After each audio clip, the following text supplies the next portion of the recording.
You know, it really depends on what the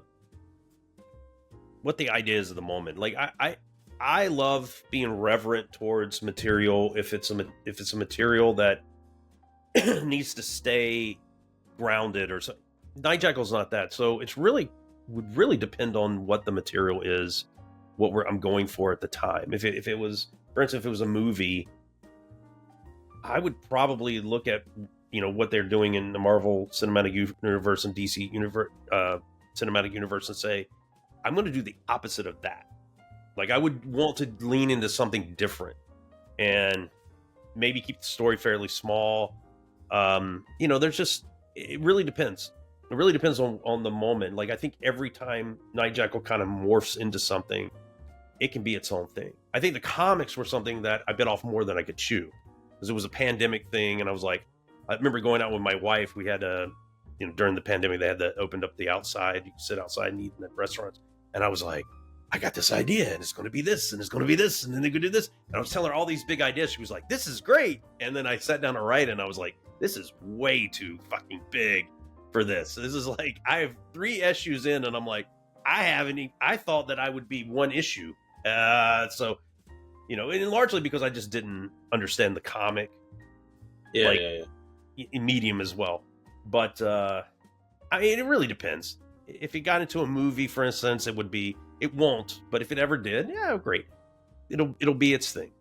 But he's got legs. He's easy. Yeah, that's actually something that I really love that you say that, because like people are so, when it comes to adaptation, everybody's like, oh, but it has to be this, it has to be this, it has to be this. It's like this thing and this thing have to be the same. They can't be different, even if it's different mediums. They have to be the same. And I'm one. I'm like, adaptations are adaptations. Like it don't matter if you want to make it a comic, video game, a movie, a TV show, a series of cards, whatever. Just do it however you want to do it. As long as it largely sticks to what it is, but just do it how you want to do it. Have fun. And also, sorry, go ahead.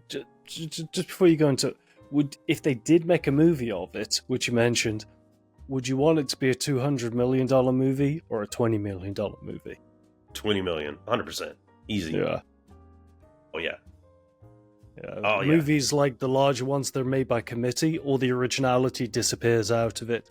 If you have a lower budget on it, you can be a lot more creative, take a lot more risks, and do something that is very much non-Marvel and DC-ish.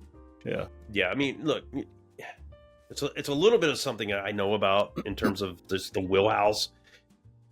I understand why Hollywood has Marvelized everything, why everything's by committee. The studio is in charge now. Last time that happened, it was the 1950s and early 60s. And they were losing money. Just like now, they were investing a lot into technology. Sounds like today, it's like streaming, green screen, all that. But in the 60s and 50s, it was like, hey, look, CinemaScope came out, Technicolor, you got, all these different things came out. And they were losing, or they weren't making as much as they should. Let's just say that instead of just losing money. Everybody says losing money.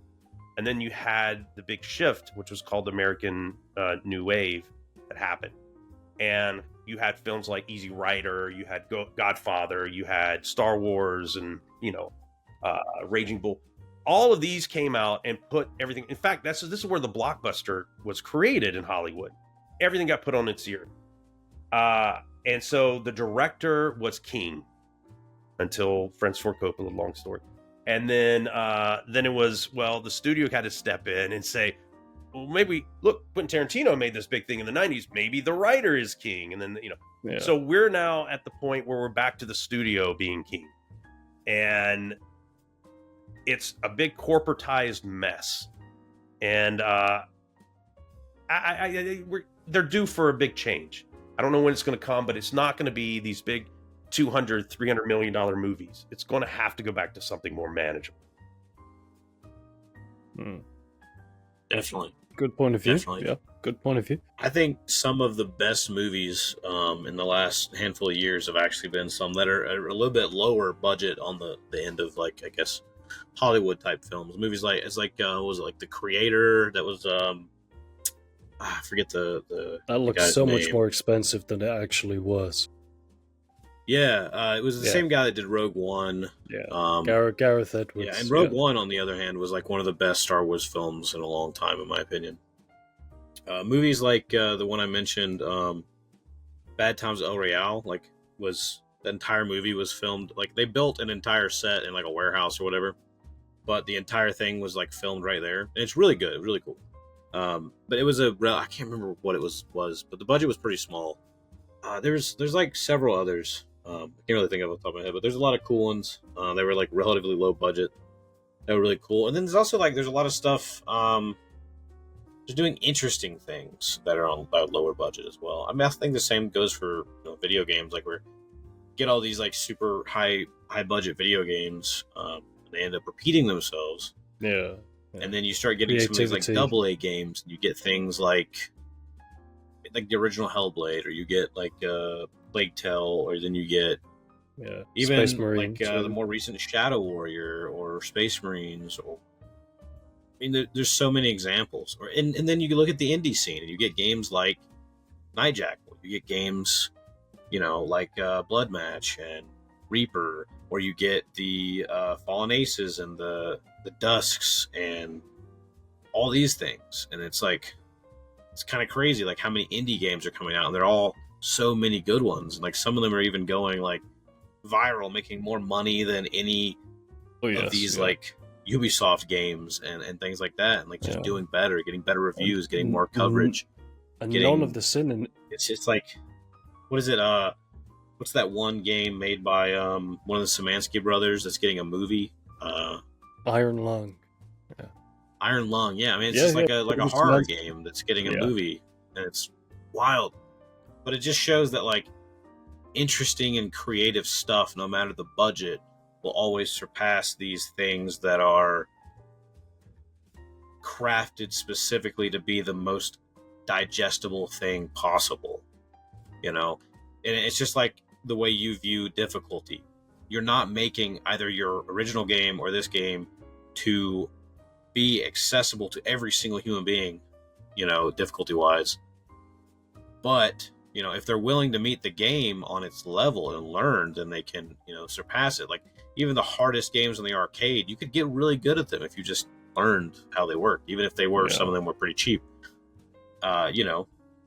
I think just being creative and creating things that you want to create, and not creating something that is just digestible for people, will always surpass those things that are made by a series of checklists of like, okay, we got this and this and this and this. And the communities are always so much friendlier as well. When you look at the AAA scene, everything is kind of so cynical. Everything is always, you're either in our tribe or you're in their tribe.